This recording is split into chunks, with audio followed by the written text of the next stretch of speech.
Hello and welcome to The Hero Spouse. I'm Kendra Ruth, here to answer one of your questions about marriage and midlife crisis. Today we have an anonymous female left behind spouse.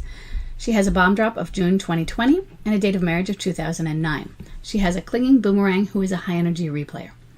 She says, is it common for MLCers to have an issue with the left behind spouse's friends and their mutual friends?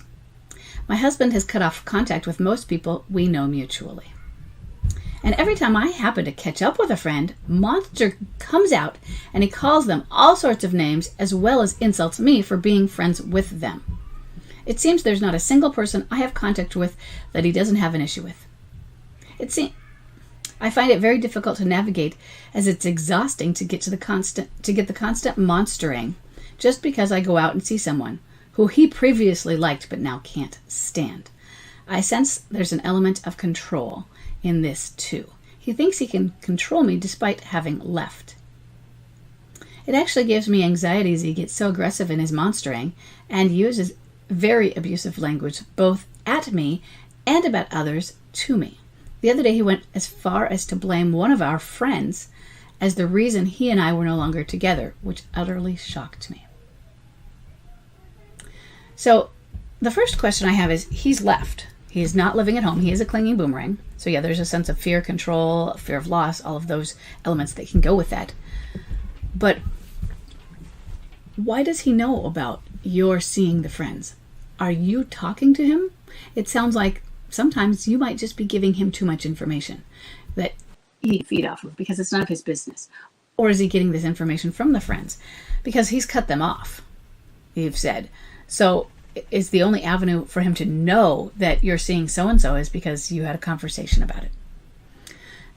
So it sounds to me in some ways you're telling him too much. You're having too much communication, or not even communication, but a little bit too open, not enough boundaries. And sure, he might be crossing a boundary by saying you shouldn't see that person, telling you his opinion on him, but you're opening that boundary by simply telling him that you saw them and you went out with them and that they're your friends, and then getting into an argument and allowing it to escalate. Now, is it common for MLCers to have an issue? Yes and no. It is common that they cut off old friends. They get a whole new batch of MLC friends. Now, that's not going to happen to all of them, but often they will cut off the friends. And they will specifically cut off those who are not supportive, or they feel. Sometimes they'll just make an assumption that they're not supportive. Chuck's best friend I always said he was the friend who would help him bury the body. And I don't think he was unsupportive of him. Let's say I don't think he was encouraging him, but I don't think he was judgmental. I'm guessing on this, but I know him to be a person that he'd help bury the body, but wouldn't judge a person for leaving their wife. He can be very much on the man's side. When I've always heard him and talk about all their friends who are getting, railroaded in their divorces and that sort of thing. But Chuck did not contact him when he left me. And when I say when he left, I mean he left 8 times. And each time, apparently, he would stop calling Scott. And Scott had been his best friend. They grew up around the corner from each other, best friends since they were maybe 4 or younger. And he lived around just down the street from us. So he was not far away or anything like that. And now that we live across the state from Scott, he and Scott still talk regularly. Scott calls all the time. So they're best friends. And Scott might call me one time or something and say, hey, I haven't heard from him. Or I'd call him saying to something. I don't usually call him, but there were a few times he would tell me, oh, that's why I haven't heard from him. I didn't realize it. Maybe I'd bumped into him at the store or something. But I hadn't realized he wasn't calling or contacting Scott during the time either. But it would suddenly go silent. So he was afraid. He didn't want to face it and have to tell him. Sometimes it was embarrassing probably for Chuck because Chuck recognized the craziness. Most of you that I'm talking to, your spouses haven't come and gone 8 times. They leave and they stay away even if they want to come back, but they don't keep coming back and going and coming back. So he recognized the insanity, was probably embarrassed by it. So it is common that they cut off friends.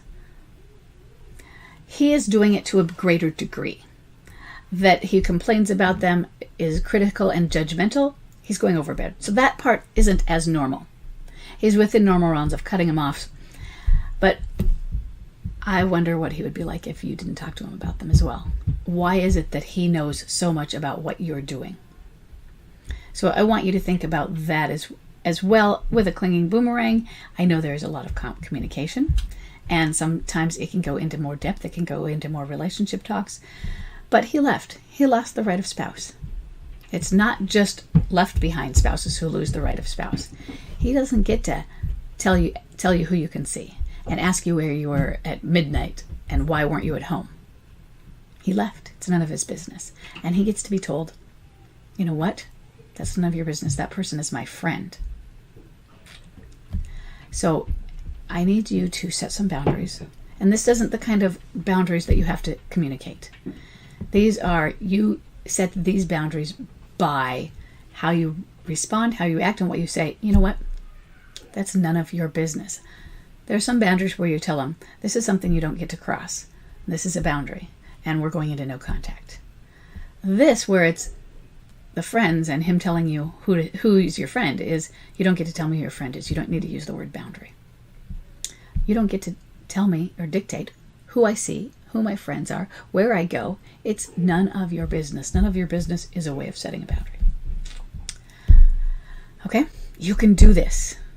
I know that it might be hard because if you haven't done it yet, but you can do it. And he is going to monster more, at least in the beginning.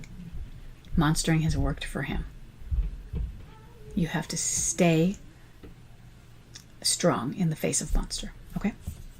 I hope this is helpful. I'll see everybody in the next question.